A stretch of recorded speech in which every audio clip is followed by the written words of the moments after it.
All right, welcome to a special edition of What's Working Wednesday. We've got a very special guest this week. I'm really excited to have Brent Hicks with us. Brent Hicks has been in the mortgage business for over 25 years. He is a senior vice president of Cardinal Financial. He's the man who brought me into this company. He did 120 million in personal production last year while managing a division of $4 billion. How many branches are in your division, Brent? It's about 60 branches. 60 branches, and still did 120 million. It's an honor to have you here, and I appreciate you taking the time. We just want to share some information with other people in our industry, and What's Working Wednesday is all about what are some things that we're doing that's helping us succeed while others are failing. And I thought, man, a guy running 60 or managing 60 branches has got to have a bunch of ideas of what's working out there. So with that, the floor is yours. What's working for you Wednesday? So, the thing that's always, well, not always, but the thing that's worked for me the last 8 or so years was first philosophically. We use the word raving fans. That's part of the vernacular a lot of times in sales or mortgages, right? We're trying to create raving fans. But I believe there's a level above raving fans, and that's discipleship. So that's something that we really wanted to focus in on was an experience that would get somebody to a higher level than a raving fan. And the pinnacle of that would be a disciple. We're very intentional. Like, it takes a long time to get someone to a point where they're a disciple of us or our business. So we've been intentional about going about that process, and it's very, long, and we're doing things constantly to get us to that end result. We believe that when somebody gets there, and somebody gets there through reciprocity and things that we do, it's a feeling. People don't buy what we buy, they buy why we buy it. People don't remember what we say, they remember how we made them feel. And so that's the philosophy. People remember how we made them feel. I don't want them to have to go search for, who did their mortgage and go look through their emails and search mortgage or the name of the company to come up with their name. I want them to have it resonated, to be top of mind. I want to do things for them that come from a place of natural, like organically giving to them. And when people don't expect us to give them anything, over time, when we do enough things for people, then they want to repay that act of kindness. They want to repay those gifts that you've given them. Harvard Business did a study showing things like down to when you go to a restaurant, they give you the bill. If you included something like a little 5-cent Andy Mint, the average tip went up like 5 or 6% just by including a 5-cent mint. And that's because you gave somebody something a little bit more. And right at that point, they feel, if they feel like they want to be able to repay that back. And so we just built that into our process. We do it in a way that feels organic. I want people to feel like they're the only one that we're doing this for.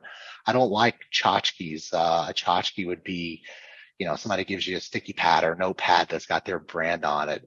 Title companies and pens that have their names on, like, none of those things mean anything. And if somebody sends me that stuff, I just view it as kind of junk and I file it in my trash. That doesn't create an emotional connection. And so, we started with the end in mind and then reverse engineer it all the way to the very beginning of the first interaction.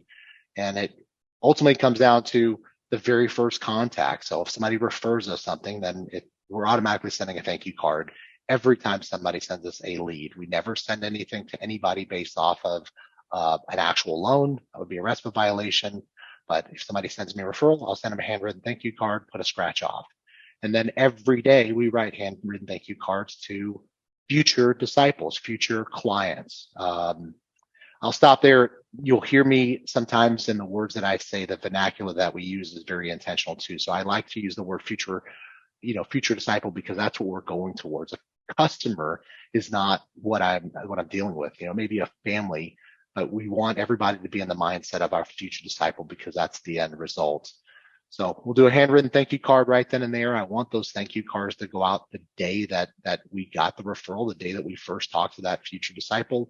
Again, scratch off ticket, put something in there, a note to them, and then let me know how you did. That creates a response. So if somebody gets a scratch off and they win $10, then a lot of times they'll text us, send us a picture of it.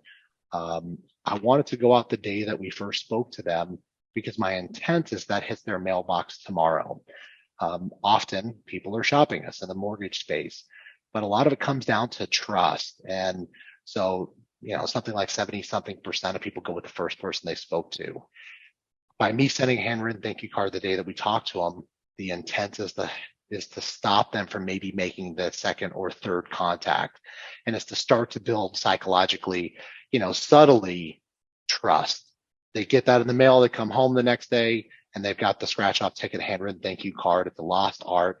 Just subconsciously, that little thing may start to have somebody be like, yeah, that was nice. That was thoughtful of them. Subconsciously, they may start to trust me. And that may prevent them from making that second or that third phone call. And now my chances of winning is even higher. And then, we're intentional about how we go about the process, the information that we get from them, truly vetting them, protecting them on the front end. Time of contract, we've got an entire process of how we go through the contract, making calls externally, bringing value to the client.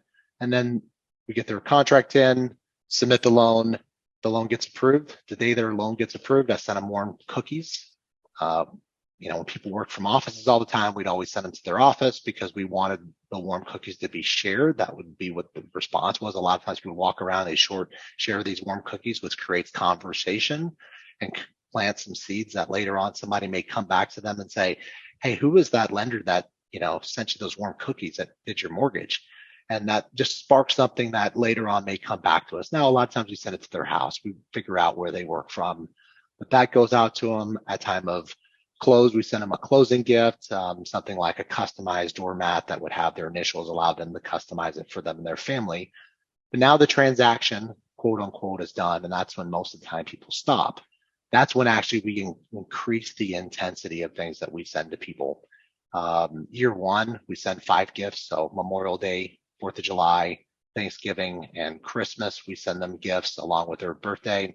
I like sending things in pairs. So if we send something Memorial Day and 4th of July, the first time they get it, they're a little surprised. The second time they get it, they're really wowed. Again, we may have closed a loan for them 4, 5, 6, 8 months ago. Same thing with Thanksgiving and Christmas and birthday. So they're really feeling amazing by the time they get a couple of these things. We like to use Amazon for gifts. I don't want to spend money on shipping, right? That's a sunk cost. And so if our goal is to invest $25 per gift, I don't want 15 of it to have gone to shipping and $10 to be the gift. I'd like to be able to find something that $25 of value that, again, seems very thoughtful, very intentional.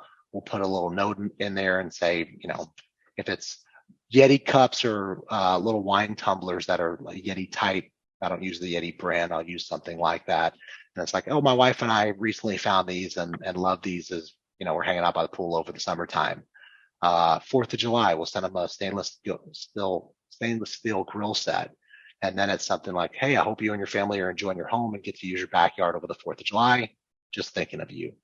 Nothing. We love referrals. I don't want to do anything to cheapen it. I just want them to, I see you, I hear you, and you matter to us. That's good then stuff. And then they want to repay it, right? They feel amazing. And they want to repay the act of kindness to us. It also helps us lock in clients for life. They're going to come back to us no matter what. And we're just going to keep the intensity up of the things. It all starts with an investment. I don't like the word expense, right?